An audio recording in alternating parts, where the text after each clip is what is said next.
we are all affected by COVID-19, isn't it? So, and somewhere down the line, we're all depressed as well.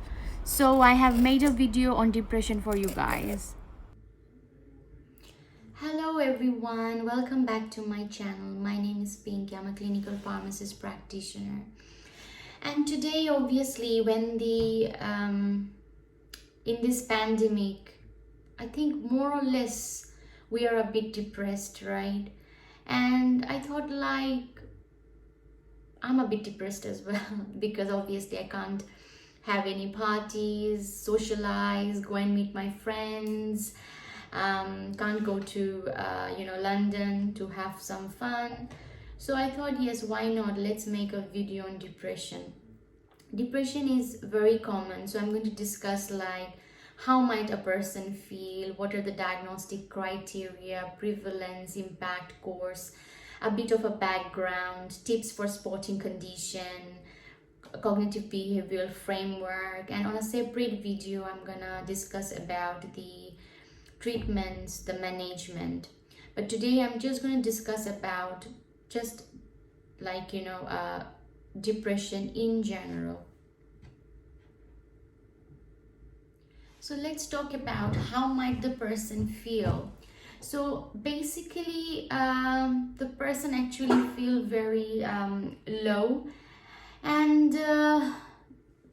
can't sleep, very irritable and is just feeling of tiredness all the time and can't be bothered to do anything, and ache all over the body. There can be ache all over the body and no appetite. There can be headaches and pretty much that. So basically in general, a patient with depression can feel very low and overall the well-being is not that good. So it's like more depressed, very low in mood. About criteria, diagnostic criteria, it is known as DSMV. Now the symptoms which I'm going to discuss, the symptoms needs to be present every day for at least 2 weeks. Now 5 out of 9 criteria needed with at least one of the first 2 criteria. The first 2 criteria is depressed mood, loss of interest, or loss of pleasure. Okay, and one of these 2 must be present. So depressed mood, loss of interest or pleasure. So one of these 2 must be present. Now the other criteria are significant weight loss or weight gain, and change in appetite, sleep difficulties including hypersomnia, psychomotor agitation or retardation, fatigue, very, very tired, feelings of worthlessness or inappropriate guilt, like as if I'm not worth of anything. Reduced concentration or indecisiveness, recurrent thoughts of death or suicidal thoughts, severity actually based on functional impairment, not number of symptoms. So I have to ask patients about their anxiety symptoms, which basically coexist with depression. So this is all about the diagnostic criteria. All right. So let's talk about the prevalence, impact, and course. Depression is a very common thing, okay? Depression is a very common thing, and lifetime risk is like women suffers the most, I guess, 1 in 4 women, 1 in 10 men. Much more common basically in patients who are suffering from long-term conditions. Average episodes of depression is 6 to 8 months, and with high risk of recurrence, especially if somebody is less than 20 years or the elderly patients.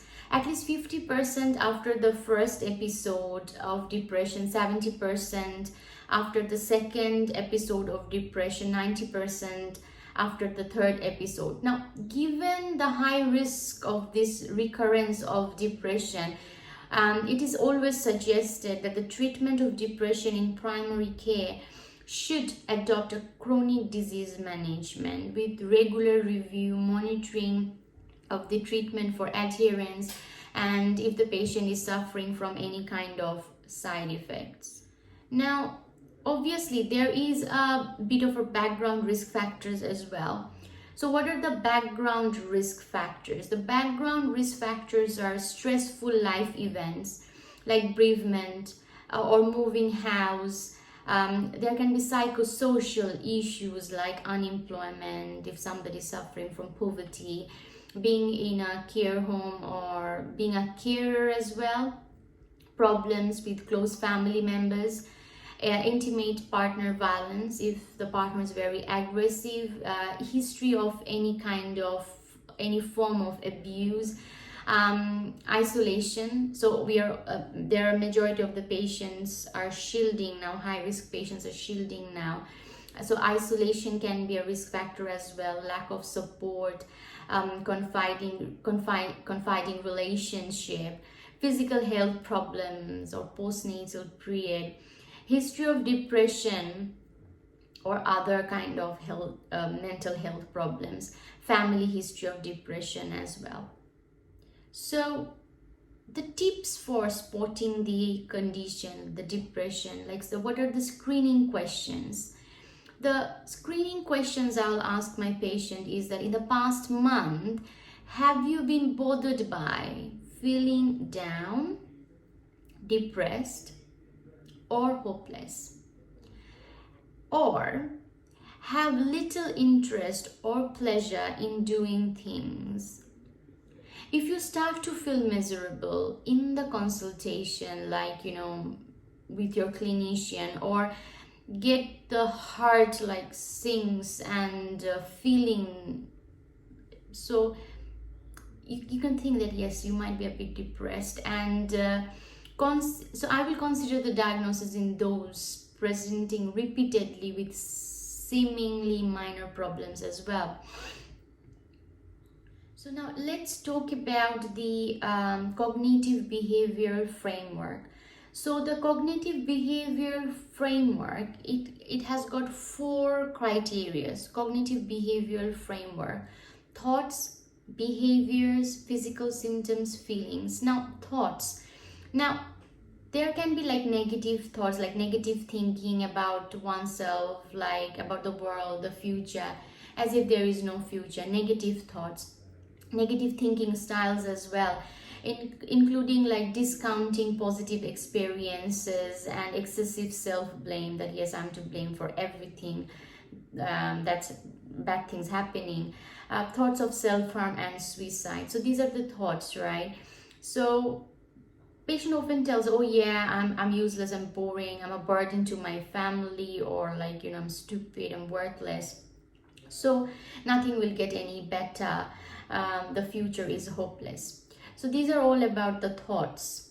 Okay, now behaviors is like, obviously, a depressed person will stop doing enjoyable activities, stop exercise, sleep excessively, rest excessively, and reduced self-care, not caring about himself or herself, interest, like not interested in looking good or in appearance, social withdrawal, isolation, motivation is like, very poor, and use of alcohol, drugs, self-harm. So these are the behaviors. Now, what are the physical symptoms? The physical symptoms, obviously excessive fatigueness, tiredness, poor concentration, memory, sleep disturbances, insomnia, hypersomnia, changes in appetite, weight, and loss of sexual interest.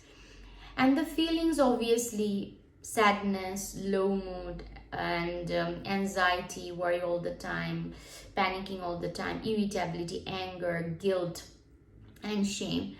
And so these cognitive behavioral framework, it consists of 4 things mainly: thoughts, behaviors, physical symptoms, and feelings. So what I will tend to do is I will try to share an explanation of the illness, with the patient. That is, depression is a very common problem that makes you feel low. You might also stop enjoying your usual activities. Your depressed mind, it can generate like many negative self-critical thoughts about yourself, about the world, about the future, perhaps saying that you're a failure and there is no hope of getting any better. It is very common to have physical symptoms such as feeling extremely tired and for sleep to be like poor and non-refreshing. This may cause behavior to change. Getting things done can start to feel an impossible effort. So depressed people often reduce both enjoyable mood over time. Depression can be effectively treated with psychological therapy or antidepressant medication. There is also good evidence that increasing activity levels despite low mood and fatigue, by behaving as if you are feeling very like slightly better, is likely to start to create a more positive cycle of improved mood and energy. Regarding the assessment and management, differentiating psychological distress from depression can be very challenging. Okay, psychological distress from depression, it is actually very challenging. Now, don't be pressurized into feeling you have to make a you have to think, oh yeah, I'm depressed at the first visit of yours. It is important that you express your feelings, make your clinician understand that how you feel, and obviously support is needed. And as a clinician, I will definitely ask specifically about the DSM criteria, which I have discussed already, and grade the severity of the depression on functional impairment. Now, at every consultation, I must ask the patient, like, do you have any suicidal thoughts or self-harm? I will always ask about, do you drink alcohol or any kind of drug abuse? Now, I have to do this very in a very humble and gentle way, not rushing into it. And I'll also try to see my patient again after a week. So the treatment, whether to start a treatment, start medications, or go for psychological therapies, it all depends on the severity of depression. It also depends on the patient's preference, and also there are some services available in England like Steps to Wellbeing, No Limits. They're excellent, which helps with the cognitive behavioral therapy model. They're fantastic, Steps to Wellbeing and No Limits in England. And obviously, if the patient has got any chronic health problems, I have to also take that into account so that I can decide whether to start the patient on antidepressant medication or to refer the patient to for cognitive behavioral therapies. Now, when to review the patient? Now, it depends again on the severity, like when I'm going to review the patient and whether diagnosis is established on the first meeting. And it also depends about like whether the patient has got any social support or not. Now, if the patient has got risks of suicide, and more frequent reviews are basically needed, and those on medication, the UK guideline, it suggests that review after 2 weeks, then every 2 to 4 weeks for the first 3 months, and if the patient is less than 30, after 1 week if needed. And when I'm going to refer the patient, so if there is concerns that the patient has got suicide risk or any psychotic features, and this depression is so severe, or it can be moderate as well, and the patient has failed to respond to antidepressants at therapeutic doses for at least 4 weeks, so referral is required then. Now, what are the pitfalls and that's also important to discuss. The pitfalls can be dose adjustments, like similar symptoms to depression in response to stressors likely to resolve without treatments when stress resolves. And there can be like other symptoms associated. The symptoms can be the same as depression, but it is not depression, it is something else. And we also have to sometimes use the eating disorders as well. If the patient has got any eating disorders or bipolar disorders, like up to 10% being treated for depression, 10% of patients who are treated for depressions can have like bipolar disorder. And there is a mood disorder questionnaire, which is a very, very simple screening tool as well. Now let's talk about what are the psychological therapies for depression available. Now, basically, what patients are offered depends on their condition, the severity. There are like self-help support, and often it is done via telephone. There are like, guided self-help based, cognitive based therapies. There are structured exercises. Then there are psychological therapies as well, which range from behavioral activation. It helps to increase the activities of the patient. Then there is also like lifestyle interventions, evidence-based limited but growing interest, like best evidence for exercise. There are, but obviously we need more researches as well for that. Now let's talk about the drug treatment, which is the most important part as well, in order to treat depression. For drug treatment, basically there are so many antidepressants available. Now, in order to prescribe antidepressant to a patient, it's very important to understand what is the patient's preference. Are they aware of the side effects, and so basically, and whether they think that they might get addicted to the antidepressants medications or not. So basically, it's mainly to explore patients' ideas, concerns, and thoughts about antidepressants, and also to provide information to the patient, that patient understand that onset of action is very slow for antidepressants.